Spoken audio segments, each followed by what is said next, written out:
Innal hamdalillah nahmaduhu wa nasta'inuhu wa nastaghfiruh wa na'udzu billahi min syururi anfusina wa min sayyiati a'malina may yahdihillahu fala mudhillalah wa may yudlil fala hadiyalah wa asyhadu an la ilaha illallah wahdahu la syarikalah wa asyhadu anna Muhammadan abduhu wa rasuluh. Qala Allah Ta'ala fi kitabihil karim, ya ayyuhalladzina amanuttaqullaha haqqa tuqatih wa la tamutunna illa wa antum muslimun. Wa qala ta'ala, ya ayyuhalladzina amanuttaqullaha wa qulu qawlan sadida yuslih lakum a'malakum wa yaghfir lakum dunubakum wa may yuti'illaha wa rasulahu faqad faza fawzan 'azima. Amma ba'd, fa inna asdaqal haditsi kitabullah wa ahsanal hadyi hadyu Muhammadin sallallahu alaihi wasallam wa syarrul umuri muhdatsatuha wa kullu muhdatsatin bid'ah wa kullu bid'atin dhalalah wa kullu dhalalatin finnar.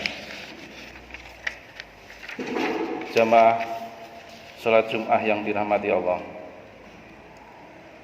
Allah Ta'ala menurunkan kitabnya kepada kita sebagai petunjuk, cahaya, kabar gembira, rahmat, dan penyembuh. Allah berfirman, A'udzu billahi minasyaitonir rajim. Wa nunazzilu minal qur'ani ma huwa shifaa'un wa rahmatul lil mu'minina wa la yazidud dhalimina illa khasara, yang artinya, dan kami turunkan dari Al-Qur'an sesuatu yang menjadi penawar dan rahmat bagi orang yang beriman, sedangkan bagi orang yang zalim Al-Qur'an itu hanya akan menambah kerugian. Quran surat Al-Isra ayat 82.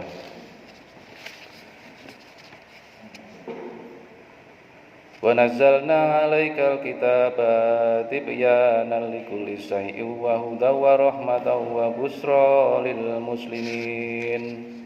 Dan kami turunkan kitab Al-Qur'an kepadamu untuk menjelaskan segala sesuatu sebagai petunjuk serta rahmat dan kabar gembira bagi orang yang berserah diri atau muslim.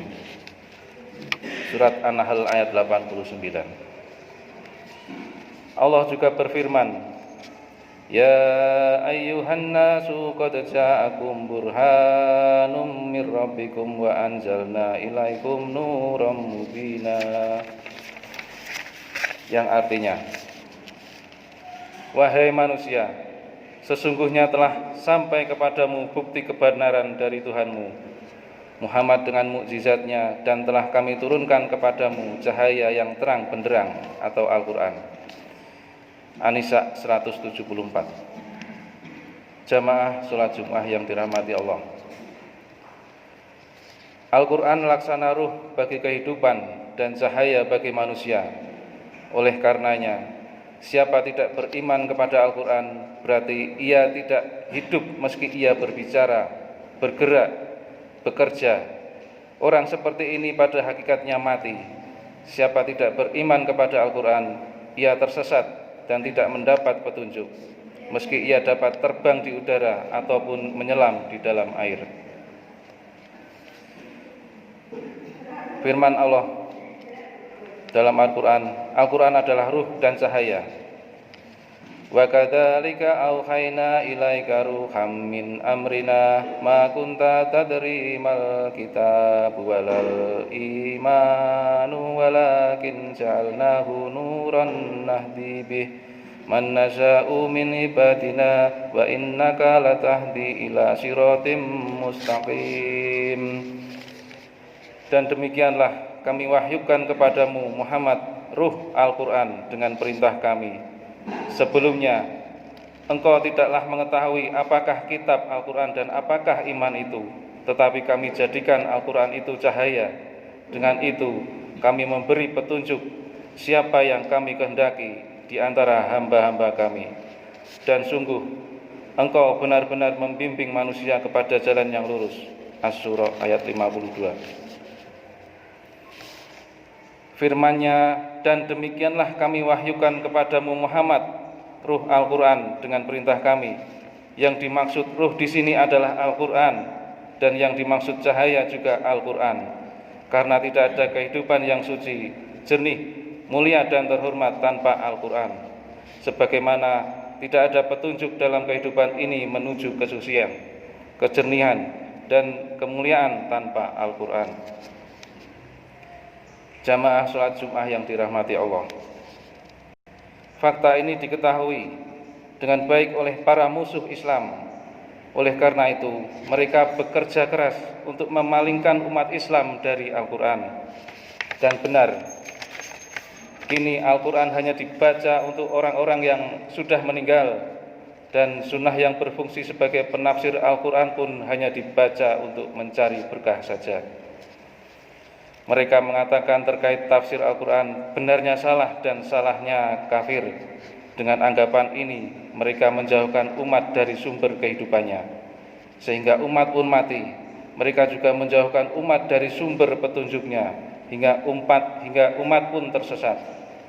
Inilah rahasia kenapa umat Islam dewasa ini tidak berhukum pada Al-Quran dan sunnah dalam kehidupan, karena mereka mengganti keduanya dengan undang-undang buatan manusia yang rusak, hingga umat pun tersesat.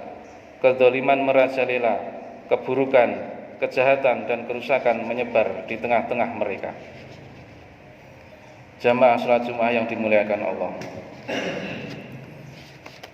tatkala Nabi mendorong para sahabat untuk membaca Al-Quran, bacalah Al-Quran, karena ia datang pada hari kiamat sebagai penolong bagi para pemiliknya. Beliau juga bersabda, Al-Quran dan ahlinya yang mengamalkannya di dunia didatangkan, didahului oleh surat Al-Baqarah dan Ali Imran. Keduanya membela pemiliknya. Hadis riwayat Muslim. Melalui hadis pertama di atas, Nabi mendorong umat untuk membaca Al-Quran, dan melalui hadis kedua, beliau mendorong umat untuk mengamalkan isi Al-Quran. Karena untuk mendapatkan hidup dan petunjuk yang sempurna, harus membaca dan mengamalkan Al-Quran. Ketika Umar mengangkat seorang pemimpin dari kalangan Maula sebagai Amir Makkah, hingga ada sebagian sahabat yang menegur Umar karena sikap yang diambilnya. Lalu Umar berkata, dia hafal Al-Quran, dan aku pernah mendengar Rasulullah bersabda, sesungguhnya dengan kitab Al-Quran ini Allah mengangkat derajat kaum-kaum karena membaca dan mengamalkan isinya, dan merendahkan derajat kaum lainnya karena tidak membaca dan tidak mengamalkan isinya. Hadis riwayat Muslim. Jamaah sholat Jum'ah yang dirahmati Allah, sebagaimana pengumuman Rasulullah yang disampaikan tentang kemuliaan para ahli Al-Quran, mereka adalah para penghafal yang mengamalkan isinya. Beliau bersabda, sebaik-baik kalian adalah siapa yang mempelajari Al-Quran dan mengamalkannya. Ahli Al-Quran yang mengamalkan dan mengajarkannya kepada orang lain menempati kemuliaan dan kedudukan tertinggi di atas kaum mukminin lainnya. Perumpamaan yang dibuat Rasulullah untuk orang yang menghafal Al-Quran dan yang tidak menghafal Al-Quran sebagai bentuk dorongan bagi umat agar menghafal Al-Quran setelah mengimani dan menjadikan cahayanya sebagai petunjuk. Beliau bersabda, perumpamaan orang mukmin yang membaca Al-Quran laksana jeruk, aromanya wangi dan rasanya enak. Perumpamaan orang mukmin yang tidak membaca Al-Quran laksana buah yang tidak memiliki aroma tapi rasanya manis. Perumpamaan orang munafik yang membaca Al-Quran laksana selasih, aromanya wangi tapi rasanya getir. Dan perumpamaan orang munafik yang tidak membaca Al-Quran laksana buah labu pahit yang tidak memiliki aroma dan rasanya getir. Hadis riwayat Al-Baihaqi. Melalui perumpamaan tersebut, Rasulullah mengajak dan mendorong kita untuk menghafal Al-Quran, karena Al-Quran adalah nyawa kehidupan dan cahaya petunjuk. Kita telah mengetahui bagaimana bangsa Arab menjadi hidup karena Al-Quran dan menjadikan cahayanya sebagai petunjuk, hingga mereka menjadi umat terbaik yang dilahirkan untuk umat manusia. Belum juga berlalu dari seperempat abad dari turunnya Al-Quran, menghafal dan mengamalkannya, mereka sudah tampil memimpin. Namun ketika mereka berpaling, mereka menjadi manusia yang hina dan rendah. Mereka memang masih membaca Al-Quran, namun tidak mau merenungkan isinya. Allah berfirman, yang artinya, maka tidakkah mereka menghayati Al-Quran, ataukah hati mereka sudah terkunci? Quran Surat Muhammad 24. Allah memuji golongan lain yang menghayati isi Al-Quran, lalu mereka memetik pelajaran dan manfaatnya. Dalam firman-Nya, kitab Al-Quran yang kami turunkan kepadamu penuh berkah, agar mereka menghayati ayat-ayatnya dan agar orang-orang yang berakal sehat mendapat pelajaran.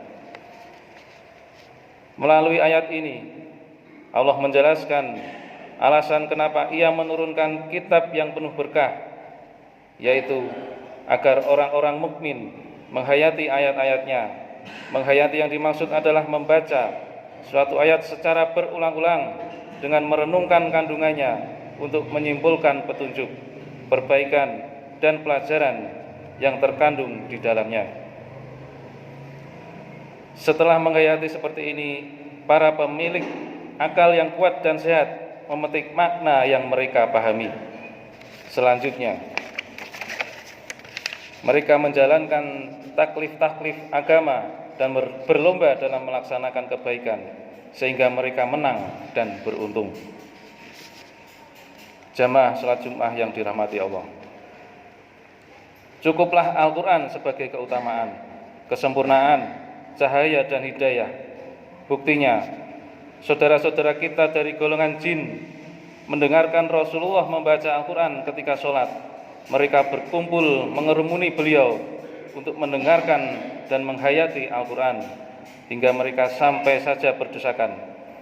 Selanjutnya, saat kembali ke kaum mereka, mereka berkata, Inna sami'na Qur'anan ajaba yahdi ilar rusdi fa'amanna bih walan nusrika birabbina ahada. Kami telah mendengarkan bacaan yang menakjubkan, Al-Quran yang memberi petunjuk kepada jalan yang benar, lalu kami beriman kepadanya, dan kami sekali-kali tidak akan mempersekutukan sesuatu pun dengan Tuhan kami. Al-Jin 1-2.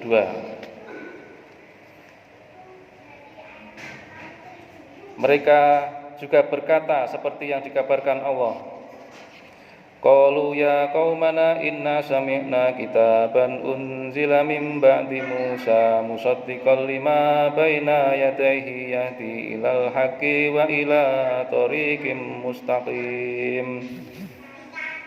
Wahai kaum kami, sungguh kami telah mendengarkan kitab Al-Quran yang diturunkan setelah Musa, membenarkan kitab-kitab yang datang sebelumnya, membimbing kepada kebenaran dan kepada jalan yang lurus. Surat Al-Ahqaf ayat 30. Inilah yang dinamakan penghayatan, yang memunculkan ilmu, iman, dan keyakinan bagi para pelakunya. Tapi sayang, sebagian besar kaum muslimin tidak membaca ataupun menghayati Al-Quran.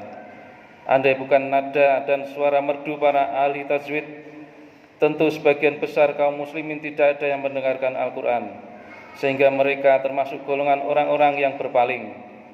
Allah berfirman, yang artinya, dan barang siapa berpaling dari peringatanku, maka sungguh dia akan menjalani kehidupan yang sempit, dan kami akan mengumpulkannya pada hari kiamat dalam keadaan buta.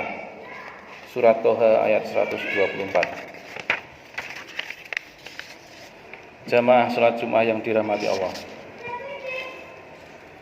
Di antara nikmat yang Allah karuniakan kepada kita adalah nikmat Al-Quran yang agung dan kitab yang bijaksana. Karena Al-Quran merupakan ruh dan cahaya. Di dalamnya kita hidup dan dengan cahayanya kita mendapat petunjuk. Karena itulah kita bisa sholat, puasa, dan meninggalkan syirik. Maka dari itu, tidak ada hentinya kita memuji Allah atas nikmat ini, juga nikmat-nikmat lainnya yang tidak terhitung. Nikmat mengharuskan syukur, dan mensyukuri nikmat Al-Quran adalah dengan membacanya pada malam dan siang hari. Dengarkanlah sabda Rasulullah, tidak ada dengki kecuali pada dua orang, seseorang yang diberi Al-Quran oleh Allah lalu ia mengamalkannya pada malam dan siang hari, dan seseorang yang diberi harta oleh Allah lalu ia menginfakkan harta itu di malam dan siang hari. Hadis riwayat Al-Baihaqi.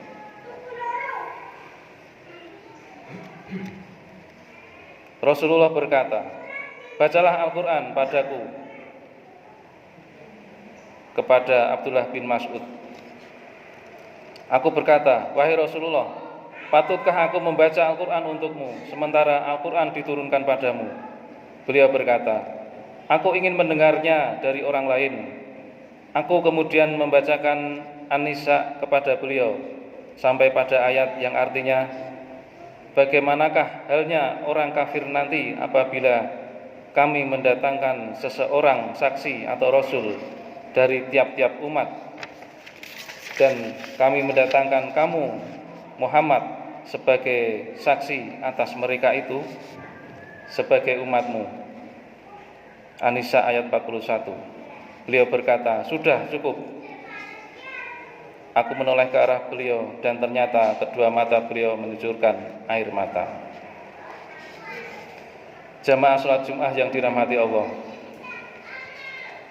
bacalah Al-Quran dan dengarkan bacaan Al-Quran orang lain, karena membaca dan mendengarkan bacaan Al-Quran memberikan pahala yang tidak terkira jumlahnya.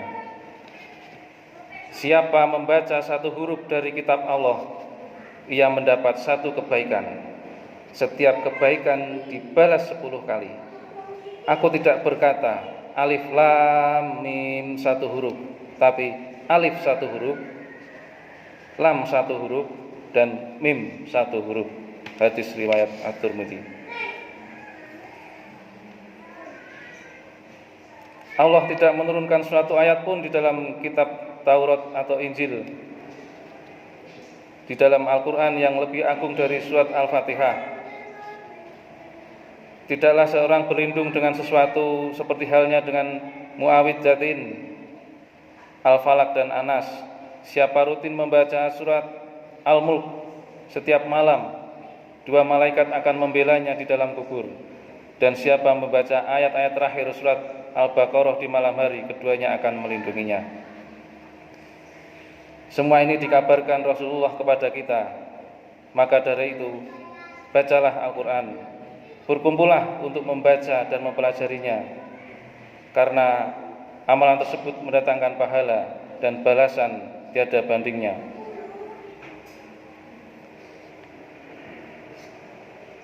Sabda Rasulullah, tidaklah suatu kaum berkumpul di suatu rumah di antara rumah-rumah Allah untuk membaca kitab Allah dan bertadarus di antara mereka, satu membaca dan lainnya menyimak, melainkan ketenangan turun kepada mereka, rahmat meliputi mereka, dan malaikat mengelilingi mereka. Allah menyebut-nyebut mereka di kalangan malaikat di sisinya. Hadis riwayat Muslim. Seandainya Al-Quran itu terlihat seperti aplikasi WhatsApp, mungkin kita akan malu, karena begitu kita membuka akan terlihat terakhir dilihat atau terakhir dibaca. Mungkin ada yang terakhir membaca 1 hari yang lalu, ada yang 2 hari yang lalu, 3 hari yang lalu, 1 minggu, 1 tahun, 2 tahun, 3 tahun, 10 tahun, bahkan ada yang terakhir membaca waktu di bangku sekolah. Mari kita memperbaiki diri. Tidak ada kata terlambat. Mulai dari diri sendiri dan mulai saat ini. Barakallahu li wa lakum fil Qur'anil azim wa na'afani wa iyyakum bima fihi minal ayati wa dzikril hakim. Aqulu qouli hadza wa astaghfirullaha li wa lakum wa lisairil muslimina wa huwal ghafurur rahim.